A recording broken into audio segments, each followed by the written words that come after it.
هم بهماماته يبيزون إن ولدوي وهمام وإن ولد صاير ودكام كما يوم يبصحكمو بسلام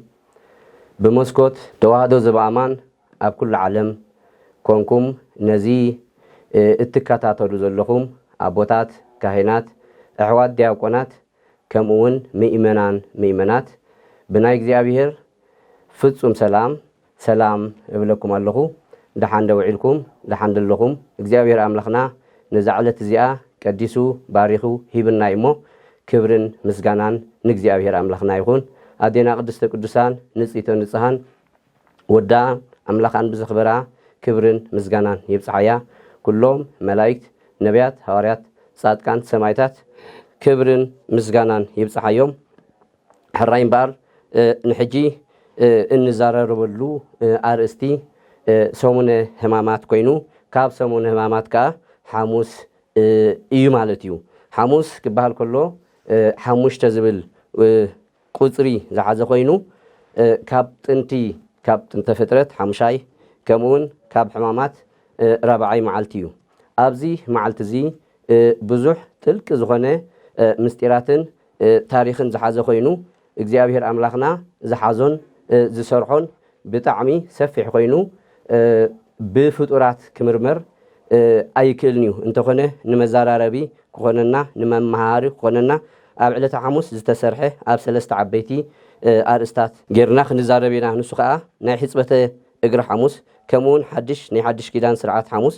ከምኡውን ፅረተ ሐሙስ ኢልና በዚ ክንዛራረብ ኢና እግዚአብሔር አምላኽና ንዓይ ዝዛረበ ሃንደበት ንዓኹም ድማ ንሰምዕ እዝነ ልቦና ክኸፍተልኩም ቅዱስ ፈቃዱ ይኽደልና ሕፅበተ እግሪ ማለት ጎይታናን መድሓንናን ኢየሱስ ክርስቶስ ንቦና አዳም ብዝሃቦ ተስፋ ናይ መወዳእታ ናይ ድሕነት ግዚኡ ዝኣኸለሉ ወይ ከዓ ንቦና አዳም ካብቲ ዝነበሮ ኩነኔ ንኸውፅኦ ናይ መወዳእታ ከም ዝበፅሐ ፈሊጡ ክልተ ካብ ሐዋርያት ደቂ መዛሙርቱ ንጴጥሮስን ንዮሐንስን ንድራር ፋሲካ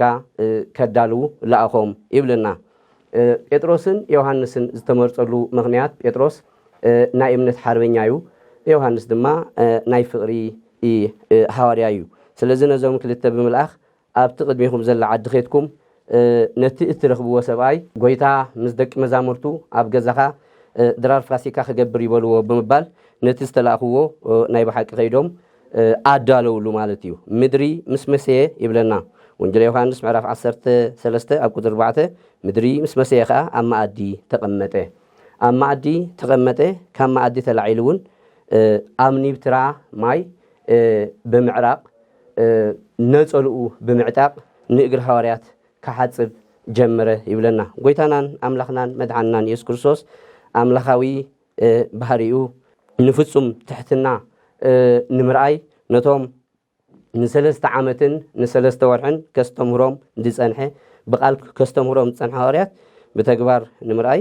ፍጹም ትሕትናን ፍጹም ፍቕርን ከርእዮም ሓሰበ ማለት እዩ ስለዚ ወንጌል ማቴዎስ ምዕራፍ 18 ኣብ ቁጥሪ 1 ሐዋርያት ንሓድሕዶም ኣብ መንግስቲ ሰማያት መን ይዓቢ ብምባል ልቦም ናይ ስልጣናት ተሓሳስባ ስለ ዝነበረ ኣብቲ ግዜቲ ንሓደ ህፃን ኣምፂኡ ኩልኹም ከምዚ ህፃን እዚ እንተዘይኮንኩም ኣብ መንግስቲ ሰማያት ክትዓብዩ ኣይትኽእሉን ኢኹም ብምባል ንህፃን አግናጢዮስ ኣብ ማእኸሎም ኣቐሚጡ ምሂርዎም ነይሩ ማለት እዩ ወንጌል ማቴዎስ ምዕራፍ 11 ኣብ ቁጥሪ 29 ኣነ ለዋህን ትሑትን እየ እሞ ንስኹም ከዓ ለዋሃትን ትሑታን ኩኑ ኢልዎም ማለት እዩ ወንጌል ማርቆስ ምዕራፍ 9:35 እቲ ዓቢ ዝኸውን ባርያ ይኹን ብምባል ብቃል ከስተምሮም ጸኒሑ ማለት እዩ ነዚ ብቃል ዘስተማሮም ኣብ መወዳእታ ብተግባር ብምርኣይ ከዓ ናይ ብሓቂ እግሮም ክሓፅብ ካብ ላዕሊ ወሪዱ እቲ ኣብ ታሕቲ ዘሎ እግሮም ክሓፅብ ናይ ብሓቂ ንታሕቲ ወረደ ይብለና መጽሓፈ መነኮሳት ፍሊክሲዩስ ኣብ ዝብል መጽሓፍ ህፅበተ ፋሲካ ትመስል بمسترتهتنا فصمت يبلنا سلازي اب ዕለተ ፋሲካ ዝሓጸቦም ጎይታናን አምላኽናን መድኃናን ኢየሱስ ክርስቶስ ፍጹም ትሕትና ንምርአይ ክምህሮም ስለዝደልየዩ ማለት እዩ ትሕትና ናይ ባሓቂ ካብ ኩሉ እታ ዝዓበየት ስራሕ ምዃና ናይ ሰይጣን ጸርውን ፍቅርን ትሕትናን ምዃኑ ከርእዮም እግሪ ናይቶም ዝፈጠሮም ሐዋርያት እግሪ ናይቶም ብኢዱ ዝተፈጥሩ ፍጡራን ክሓጽብ ፍጹም ትሕትና ከርእዮም ናይ ባሓቂ ብተግባር ሓሰበ ማለት እዩ ነዚ ብቃል ክምህሮ ጸንሐ ድማ ብተግባር أرأيهم فقري نتهم بحبستي ببركات حمومان بمفواس كمون موتات بنسع فقرهم كقلت لهم تصنحه كستمرهم تصنحه كريهم تصنحه حجد ما فتصم فقري كاب إجرم حساب كساب سجو مهاب كسعدمو مهاب كم زفكرهم نايب حكي كريهم جمرة مالتيو لكون تبوتاتنا نزز جبر مغنيات حدا فتصم تحت النان مرأي كلاي فتصم فقرن مرأي سال سيد ما أبونا أبراهام أبز تقبل اللجزية أقول حتى يبون يريمو نعو نملاس إلهم ينقرنا مالتي سلزو كلنا نزي عزي وتأمر زخونه ناقويتها تحتنا بمرأي كلنا بتحتنا كنبر يزخاخرنا إزقال زمالتي قويتنا أملخنا مدحنا يسوع كريستوس نحساب زجمر له بيهوداي مالتي سلمنتاي بيهودا جميرو انتلنا نتي يهودا كم زت حزو اللبن كلياتن زمرمر أملاخ يفلتيو انت خونه صلاتكم افكروا النابله كمهرهم سلد صنحه وانجيل ماتيوس مراف شدشتا قطر 44 صلاتكم افكروا إلو يمهرهم سلز نبره بت صلايو زخونه يهودا جميرو مالتي يهودا ግን ጎይቱ አምላኹ እንሐጸቦ ምንም ናይ ትሕትና ምልክት አያርአየን ምክንያቱ ልቡ بفقر ገንዘብ بفقر ናይ ዓለም እዚ ተዋሒጡ ነይሩ ማለት እዩ ጎይታናን አምላኽናን መድኃናን ኢየሱስ ክርስቶስ ወንጌል ማቴዎስ ምዕራፍ 6 ቁጥር 24 ክበረና ከሎ ሰብ ንኽልተ ንጉስ አይግዛእኒ እይክል ተቀንዮ አሃዱ ገብር እይክል ተቀንዮ ለክሌ አጋስት ይብለና ማለት እዩ ክልተ አጋስት ዝተባሉ ገንዘብን አምላኽን እዮም ማለት እዩ እቲ ገንዘብ ቄሳር ተባሂሉ ቄሳር ድማ ዲያብሎስ ተባሂሉ ይትርጎም አምላኽ ድማ ብትሕትና ንግዚአብሔር ከነገልግሎ በእምነት ንግዚአብሔር ከነገልግሎ በፍቅሪ ንግዚአብሔር ከነገልግሎ ዳንበር ክልተ ነገር ሒዝና ክንከይት ከም ዘይግባአና ወይ ከዓ ልብናን ካልእ እንሐሰበ ናብ ጎይታ ብፍጹም ስጋዊ ነገር ክንከይት ከም ዘይግባአና አቀድማ ቢሉ ወንጌል ማቴዎስ ምዕራፍ 8 ኣብ ቁጥር 10 ክልተ መንሰያት ናብ ጎይታ መጹ ይብለና እቲ ሓደ ብፍጹም ልቢ እቲ ሓደ ድማ ብተንኮል ልቢ ማለት እዩ ነቲ ብተንኮል ዝመጸ ልብን ኩልያትን ዝምርምር እግዚአብሔር አምላኽና ንዓኻ ዝኸውን ቦታ የለን ብምባል ከም ዝመለሶ ወንጌል ሉቃስ ምዕራፍ 18 ኣብ ቁጥር 18 ሃፍታም ናብ ጎይታ በመምጻእ ክጸድቕ እንታይ ክገብር ኣለኒ ብምባል ሓተቶ ብለና ጎይታ ድማ ክትጸድቕ እንተ ደሊኻ 10 ትእዛዛት ፈጽም ኢሎ ንሱስ ካብ መጀመርያ ካብ ንእስትነተይ ጀሚረ ክገብሮ ጸኒሐ ብምባል ከዓ ነቲ ዝገበሮ ብትምክሕቲ ከም ተዛረቦ ይነግረና ማለት እዩ ኣብ ቅድሚ እግዚአብሔር ትምክሕቲ አየድልን እዩ ኣብ ቅድሚ እግዚአብሔር ትሕትና ዳመር ብትምክሕቲ እዚ ዝገብር እዚ ዝሰግድ እዚ ዝህብ ክንብል ከም ዘይግባአና ነዛ ሃብታም እዚ መመልከቲ ይኾነና ማለት እዩ ስለዚህ ነዛ ሃብታም በአርሓንቲ ተሪፋትካ ንሳኻ ኩሉ ንብረትካ ሸጥካ ምሳይ ሰዓብ ኢልዎ ሃብታማት ናይ ዓለም እዚ ሃብቶም ስለዝሕንኩሎም ሃብቶም ናብ እግዚአብሔር ንኸይከዱ ናይ በሐቅ ስለዝሓንቆም ጥሪቱ ብዙሕ ስለዝነበረ ገዲፍዎ ኸደ ጎይታናን አምላኽናን መድኃናን ኢየሱስ ክርስቶስ ሃብታም ካብ ዝጸድቕ ገመል በዓይን መርፍእ ክትሓልፍ ይቐልል ብምባል ናይ ሃብታም ጽድቂ ብጭንቂ ብመከራ ከም ዝኾነ ይነግረና ግብረ ሐዋርያት ምዕራፍ 5 ቁጥር 1 ሰጲራን ሃናንያን ነቲ እግዚአብሔር ዝሃቦም በረኸት መቂሎም ክልተ ኣፍ ንስጋ ሓደ ኣፍ ድማ ንመንፈስ ከም ዝሃብዎሞ ተንኮሎም ከም ዝቀተሎም ይነግረና ግብረ ሐዋርያት ምዕራፍ 8 ቁጥር 9 እውን ሲሞን መሰሪ ዝበሃል ናይ ሐዋርያት ጸጋ ኣብ ልዕሊ ኣሕዛብ ኮርድ ምስራየ ነቲ ናይ ሐዋርያት ጸጋ ብገንዘብ ክገዝእ ሓሰበ ይብለና ስለዚ ሐዋርያት ድማ ጸጋ አምላኽ ብገንዘብ ትወስድ ስለዚ ሓሰብካ እግዚአብሔር ከይቀዝፈካ ጸሊ ብምባል ንድሕነት ክጎይ ከም ዘለዎ ነጊርዎ ማለት እዩ ስለዚ እምበኣረይ ናብ ጎይታና አምላኽናን መድኃናን ኢየሱስ ክርስቶስ ክንመጽእ ከለና بفصوم لبونانا بفصوم تحتنانا بفصوم بملأت لبونانا خدمة خمسة لنا يزخاخرنا سلزين بار قويتانا أملاخنا مدحنا إيسوس كريستوس نيودا خاطب بقوله يودا بزي نايز عالم زي عويرو سلز نبره زجورلو أي رأين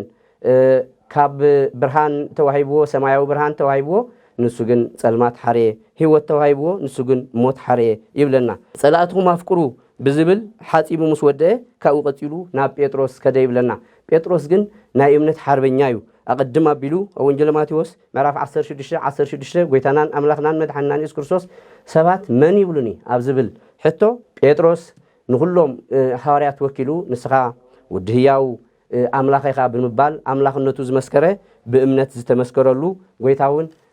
إذا زجلت الكع سماوي أبيو بمبال بيت كريستياني قبل عليها خانس زبل عبس أجاه كم توهبه ينقرنا سلازم بعد حجون بيتروس كحسابن كله نسخة تعصبنني خا نسخة أملاخي خا نسخة فتاريه خا بمبال أملاخ النتو أخبيرو أبيو ويتاجن انت زي حاتي بكع مساي كفليه بالكان بمبال أتز حاسب زلوا أتز سرح زلوا أملاها وتسجى زوهب نايب حكي ولدنا زوهب مخانو نجارو مالتيو بعري كم زين تخوينس أجريت راح زيكونه إيدين رأسينون حسبا بمبال نتنزل سرفة هو ساتون بوهبة منفس قدوس كعدلة حاتيتو مالتيون كلهم هوارياتون حدا بحدا حاسبهم مالتيو ويتنان أملاخنان مدحنان يسوع كريستوس أنت زي حاسبك كفليه بالكان بمبال أقدم أبيلو لنيقوديموس كنقرأه الله سب كماين كمن فس قدوس أنت زي تولدو نايب حكي من استسمعت كأتو أيكلني بمبال نسو زهب الناس أجا كماي كلا إجزي أنت زي تولدنا من استسمعت كم زي نعتو تمكت قداميتي برنا كله مستيرات مخانا جليس لنا نيرو مالتي حجون بيتروس مساي أنت زي تقافيلك ويك أنت زي حاسبك كفليه بالكان بمبال نجارو مالتي سلازم باري قويتانان أملاخنان مدحنان يسوع كريستوس نخلهم حواريات بحادة بمحساب نعون تحاسبه يبلنا نخلو مسودة نعون تحاسبه نسو زي تحاسبه لجن رسحات نيرو ويكا كنت هداليو كاب رسحات زي كونه نتم حواريات تحاسبو تتمقو نمبال أرأيا نمخاني مالتيو كلهم حاسبه خان كلهم زي زجبر كلكم سي فريدكم زلهم بمبال حاتيتوهم نسقهم لكعيو ممر تبلوني ويتا تبلوني هو ممركم يه ومن تزاربكم انت خونه كم زانه ممر كلهم نعهم زحصبكم كم زانه ويتا كلهم نعهم تحت وريده اغركم زحصبكم نسقهم دما نحد حدكم تفاقروا نحد حدكم بفقره تمالالسوا نحد حدكم ناي بحقي كابزناتي تمرتي تمهارو بمبال ناي فقره تزاز اززوم زي حدش تزازي بمبال كا نحد حدكم كم انت داغيركم انت دا تفاقيركم دق مزامورتي كتكون يخون بمبال نخلنا نحد عدنا بفقرن بتحتنان كنمالالس كم زلنا ويتانان املاخنان مدحنان يسوع كريستوس يئززنا مالتيو لومو دما ابونا هرياقوس اب قداس مريم انسرغو انك تبيته وتزرته انت تلبس موته وتاورس سويل كم زبلنا فقرن تحتنان كنلبسن كم زلنا تعبيتن تزرتن جن كاموت ناب سيول زوردا مقد مخانن نعين قديفنا بفقر خنمالالس يمخرنا مالتي ስለዚህ እግዚአብሔር አምላክና ከምቲ ዝመخرنان ከምቲ ዘርአየናን ናይ ቦታትና ትእዛዝ ተኸቲልና ሎሚ ኣብ ቅድስት ቤተክርስቲያንና ናይ ክርስቶስ ትእዛዝ እቲ ዝበሎም ትእዛዝ ተኸቢሩ ዓበይቲ ሊቃነ ጳጳሳት ንጳጳሳት ጳጳሳት ንኤጲስቆጶሳት ኤጲስቆጶሳት ንመነኮሳት ንኻህናት ካህናት ውን ንምእመናን እንደሓፀቡ እዚ ፍቅሪ እዚ ህያው ኮይኑ እዚ ትሕትና እዚ ህያው ኮይኑ ኣብ ቅዱስ ቤተ ክርስቲያንና ይነብራሎ ማለት እዩ እዚ ትምህርቲ እዚ ኣርኣያ እዚ ኣብ ቤተ ክርስቲያንና እንተ ዘይኮይኑ ኣብ ቅድስት ኦርቶዶክሳዊት ቤተ ክርስቲያን እንተ ዘይኮይኑ ኣብ ካልእ ኣይንረኽቦን ኢና ማለት እዩ ንሕና ድማ ናይዚ ተኻፈልቲ መታን ክንከውን ኩልና በዚ ዕለት እዚ ኣብ ልብና ዘሎ ሓጢያት ብንስሓ ኣብ እግርና ዘሎ ርስዓት ድማ ብናይ ኣቦታትና ሕፅበተ እግሪ ተሓፂብና ናይ ጎይታናን ኣምላኽናን መድሓንናን ኢየሱስ ክርስቶስ ኣባላት ክንከውን ቅድስት ቤተ ክርስቲያንና ኩሉ ግዜ ትፅዋዓና ማለት እዩ ካብዚ ቀፂሉ ንኩሎም ሓፂቡ ምስ ወደአ ኣብ ማኣዲ ተቐመጠ ይብለና ከም ብሓድሽ ኣብ ማኣዲ ተቐሚጡ ከዓ ኣቐድም ኣቢሉ ናይ ሓድሽ ቁርባን ናይ ሓድሽ ስርዓት ቁርባን ንምስራዕ ኣብ ወንጌል ዮሃንስ ምዕራፍ 6 ንዝገበሮ ትእምርትን ተኣምራትን ብ5 እንጀራን ብ2 ዓሳን 5,000 ህዝቢ ምስ ኣፅገበ እቶም ህዝቢ ተኸተልዎ ማለት እዩ ቀደም ኣቦታትኩም ብሙሴ ኣብ ምድረ በዳ መና በሊዖም እዮም ኩሎም ከዓ መይቶም እዮም ሎሚ እውን እዚ ሕጂ ዝገበርኩልኩም ጥራሕ ዘይኮነ ኣነ ካብ ሰማይ ዝወረድኩ እንጀራ ብምባል ገና ስጋይ ክትበልዒኹም ምስ በሎም ኩሎም እዝስ ወዲ ዮሴፍ ዘይኮነን እናበሉ ብስጋዊ ወርሓቱ ወይ ከዓ ብስጋዊኡ ተዓንቂፎም ኣምላኽነቱ ተኸዊልዎም ምስጢሩ ስለዘኸበዶም ኩሎም ንድሕሪት ተመሊሶም ማለት እዩ ንሐዋርያት እውን ንስኹም ከ ክትምለሱ ትደልዩ ዲኹም ብምባል ሓቲትዎም ኣብዚ ግን ጴጥሮስ ሕጂ እውን ልክዕ ከም ቅድሙ ናበይ ክንከይድ ምሳኻ ናይ ህይወት ቃል ኣሎ ስለዚ ካባኻ እንኸደሉ መገዲ የለን ብምባል ሰዓብነቶም ምስ ጎይታ ምዃኑ ኣፍሊጡ ማለት እዩ ንኩሎም ሐዋርያት ጎይታ ኣብዚ እንታይ ኢልዎም ንዓሰርተ ክልቲኹም ዝመረፅኩም ኣነ እንተኾነ ሓደ ካባኹም ዲያብሎስ እዩ ብምባል ይሁዳ ከም ዘትሕዞ ተዛሪብዎም ማለት እዩ ስለዚ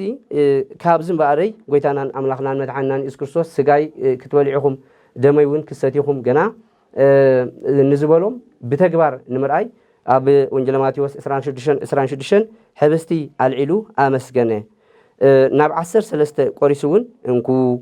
እዚ ስጋ እዩ ብምባል ኣመናዊ ስጋ ሃቦም ይብለና ከምኡ እውን ጽዋዕ ኣልዒሉ ኣመስገነ ምእንቲ ብዙሓት ንዕድገት ሓጢኣት ዝፈስስ ናይ ሓድሽ ኪዳን ደመ እዩ ኩልኩም ስተዩ ብምባል ከዓ ኣማናዊ ስጉኡን ኣማናዊ ደሙን ሃቦም ይብለና ኣብ 13 ምቁራሱ ናይ ዕለተ ዓርቢ ዝፍጸም መከራ 13 መከራ ክቕበል ምዃኑ ትንቢታዊ ወይ ከዓ ንዕኦም ይነግሮም ኣሎ ማለት እዩ ስለዚ ኣብ ዕለተ ዓርቢ ዝተመከሮ መከራ 13 መከራታት ተባሂሉ ይጽሓፍ ማለት እዩ ንሱ ከዓ እንታይ እዩ ኣክሊለ ሶክ ተኮር እርስ ወሪቀ ምራቅ ሰቲሃ ሞት ተቀስፎ ዘፋን ተኣስሮ ድህሪት ፀዊረ መስቀል ከምኡውን 5 ሳዶር ኣላዶር ኣዴራት ሮዳስ 13 ሕማማተ መስቀል ተባሂሎም ይጽውዑ ስለዚ ናብ 13 ዝቆረሶ ብዕለተ ዓርቢ ዝፍጸም ናይ 13 መከራ መስቀል ምሳሌ ማለት እዩ ከምኡውን ኣቦታትና ከም ከላይ ምሳሌ ጌደዎን ኣብ 13 ኮይኑ ይስውእ ነይሩ ይብለና ከምኡ ድማ ናይ 13 ጻውዕጣን ምሳሌ ይብሉና ማለት እዩ ስለዚ ጎይታናን ኣምላኽናን መድሓኒናን ኢየሱስ ክርስቶስ ንስርዓተ ቁርባን ብብልዕን መስተን ዝገበሮ ስለምንታይ እዩ እንተይልና ቀዳማይ ብብልዒ ንዝጠፍአ ኣቦና ኣዳም ብብልዒ ንምምላስ እዩ ካልኣይ ብልዒ ምስጋና ከም ዝውሃድ ጎይታናን ኣምላኽናን መድሓኒናን ኢየሱስ ክርስቶስ ድማ ምሳኹም ተዋሃይደለኹ ብምባል ብስጋ ምዋሃሃዱን ምሳና እውን ምዋሃሃዱን ይነግረና ከም ሳልሳይ ብልዕን መስተን የፋቕር እዩ ኣነ እውን የፍቅረኩም እየ ንምባል እዩ ከም ራብዓይ መብልዕን መስተን መዓልታዊ ከም ዘድልየና ጎይታናን ኣምላኽናን መድሓኒናን ኢየሱስ ክርስቶስ ድማ ኣብ ንወፍረሉን ኣብ ንኣትወሉን ኣብ ንስኣሉን ኣብ ንድግሰሉን ኩሉ ከም ዘድልየና ንምባል እዩ ማለት እዩ ስለዚ ብስርናይን ወይንን ዝገበሮ ስለምንታይ እንተልና ትንቢትን ምሳሌን ንምፍጻም እዩ ምሳሌኡ መልከጼዴቅ ብስርናይን ወይንን ንኣብርሃም ከም ዝተቀበሎ ኣቀድም ኣቢሉ ኣብ ኦሪት ዘፍጥረት ምዕራፍ 14 ኣብ ቁጥሪ 18 ኣቦና ኣብርሃም ንጎረሮ ጎመር ነገስታት ስዒሩ ክመጽእ ከሎ ንዮርዳኖስ ተሻጊሩ ናብ ኣቦና ኣብርሃም ናብ ኣቦና መልከጼዴቅ መጽ ካህን መልከጼዴቅ ናይ ባሕቂ ብሕብስተ ቁርባንን ብጽዋዓ ወይንን ተቀቢልዎ ማለት እዩ ኣብርሃም ናይ ምእመናን ምሳሌ ዮርዳኖስ ናይ ጥምቀት ምሳሌ ኣቦና መልከጼዴቅ ናይ ክርስቶስ ምሳሌ ስጉኡን ደሙን ድማ ሕብስቱን ወይኑን ማለት እዩ ስለዚ ብምሳሌ ስለ ዝጸንሐ ነቲ ምሳሌ ንምፍጻም ጎይታናን ኣምላኽናን መድሓኒናን ኢየሱስ ክርስቶስ ብብልዕን መስተን ብወይንን ብስርናይን ገይርዎ ማለት እዩ ካብዚ ቀጽል ኣቢልና እውን ትንቢት ነይሩ ኣቦና ዳዊት ኣብ ትንቢቱ ወወደይከ ትፍሲተ ውስተ ልብነ ብምባል ኣብ ልብና ሓጎስ ገበርካ ካብቶም ብወይንን ስርናይን ዘእትዉ ካብኡን ላዕሊ ኣብ ልብና ሓጎስ ገበርከልና ብምባል ወይንን ስርናይን ከም ዝጠቐሰ ይነግረና መልሹ እውን ወይን ያስተፈስህ ልበሰብ ብምባል ወይን ልብሰብ ከም ዘሕጉስ ይነግረና ማለት እዩ ወይን ዝተባሃለ ግን ስጋ ወልደ እግዚአብሔር ዳንበር ናይ ካልእ መስተ ኣይኮነን ክንፈልጦ ዝግባአና ማለት እዩ ብተወሳኺ ሊቃውንቲ እውን ጎይታናን ኣምላኽናን መድሓኒናን ኢየሱስ ክርስቶስ ምስ የዴና ቅድስት ድንግል ኣብ ዝነበረሉ መግቦም ወይንን ስርናይን ነበረ ስለዚ ከዓ በዚ ምክንያት እዚ ብወይንን ብስርናይን ክዳሎ ከኣለ ማለት እዩ ስለዚ ብመከራ መስቀሉ እናዘከርና ብንስሓት ዓፂብና ብፍቅሩ ለቢስና ስጉኡን ደሙን ተቐቢልና ናይ መንግስቱ መዋርስቲ ክንከውን እግዚአብሔር ይፍቀደልና ከም ሳልሳይ ነጥቢ ጸሎተ ሐሙስ ተባሂሉ ይጽዋዕ ጸሎተ ሐሙስ እንብሎ እንታይ እዩ እንተልና ጎይታናን አምላኽናን መድሓንናን ኢየሱስ ክርስቶስ ኣብ ወንጌል ዮሐንስ ምዕራፍ 17 ነዊሕ ጸሎት ዝጸልየሉ እዩ ስለዚ እናበልዑን ከለዉ ከዓ ምን ከም ዘትሕዞ ነገሮም ይብለና ስለዚ ካባኹም ሓደ ክትሕዘኒ እዩ ብምባል ኣብ ዝነገረሉ ግዜ መን እዩ ዘትሕዘካ ኣነዴ እናበሉን ሓድሕዶም ተጣማምእቱ ጎይታ ግን ኩሉ ግዜ ካባኻትኩም እናበለ ብሕቡእ ዝነግሮ ዘሎ ካባኻትኩም ሓደ ሰይጣን እዩ ብምባል ኣብ ወንጌል ዮሐንስ ምዕራፍ 6 ቁጥር 7 12 ሐዋርያት ዝሓሪኹም ኣነ እንተኾነ ሓደ ካባኹም ዲያብሎስ እዩ ኢሉ ነይሩ ስለምንታይ ግን ቃል በቃል ንስኻ ኢኻ ዘይበሎ እንተኢልና በቲ ዝብሎ ብውሽጡ ተጸጽቲቱ ወይ ከዓ ብውሽጡ ተጣዒሱ እንተተመልሰ ዝብል ሓሳብ ስለ ዝነበረ እዩ ይሁዳ ግን ከም ፈርዖን ልቡን እናተረዳኣ ከደንበር ምንም ናይ ምልማስ ወይ ከዓ ናብ ጎይታ ናብ ምጽጻት ከም በዓል ጴጥሮስ ናይ ነስሓ መንፈስ ኣይርኤን እብለና ማለት ስለዚ ኩሉ ግዜ ኣብ ሓጢያት እኳ እንተወደቕና ተጸጽቲትና ተነሲሕና ተጣዒስና ናብ ጎይታ ክንምለስ ዘዘኻኽረና ህያው ዝኾነ ቃል እዩ ማለት እዩ ስለዚ መን እዩ ዘትሕዘካ ኢሎም ንሓድሕዶም ኣብ ዝተሃቡ ኩሉ ግዜ ብብዝሒ ምህዋኽ ሓንጎሎም ንኸይትንከፍ እምበኣረይ እቲ ዘትሕዘኒ ናይ ብሓቂ ዘይሰሰይ እክልየ ኣልኣለ ሰኮናዊ ላዕለ ይብለና ኣቦና ዳዊት እቲ ምሳይ ብእኽለይ ዝዓበየ ኢሉ ኣቤሴሎም ኣብ ልዕሊ ኣቡኡ ዳዊት ብቕትለት ተላዒሉ ስለ ዝነበረ ንግዚኡ ንኣቤሴሎም ክኸውን ከሎ ብመፅእ ትንቢት ድማ ንይሁዳ ንጎይታ ከም ዘትሓዞ ከትሕዞ ምዃኑ ዝፀንሕ ትንቢት ማለት እዩ ትንቢት ዝፍፀመሉ ግዜ ስለ ዝኣኸለ ከዓ ጓሳ ቀቲልካ መጓሰ ተዘርወን ዝብል ናይ ትንቢት ምሳሌ ስለ ዝኣኸለ እቲ ዘትሕዘኒ ካባኻትኩም እዩ ካብ ማእኸልኩም እዩ ብምባል እቲ ፍፃዌ እውን ከም ዝኣኸለ ነጊርዎ ማለት እዩ ጴጥሮስ ኩሉ እኳ እንተ ክሓደካ ኣነ ግን ክሳዕ ሞት እውን ከፍቅረካ እየ ምሳኻ ክጓዓዝ እየ ብምባል ብትምክሕቲ ተዛረቦ እንገብሮ ነገር ናይ እግዚኣብሔር ረድኤት ደኣ ክኸውን ኣለዎ እምበር ብትምክሕቲ ክኸውን የብሉን ስለዚ እምበኣር ናይ ጴጥሮስ ስጋ ዝለበሰ ሰብ ኣብ ግዜ መከራ ከም ዘይጸንዕ ክቕየር ከም ዝኽእል ጎይታናን ኣምላኽናን መድሓንናን ኢየሱስ ክርስቶስ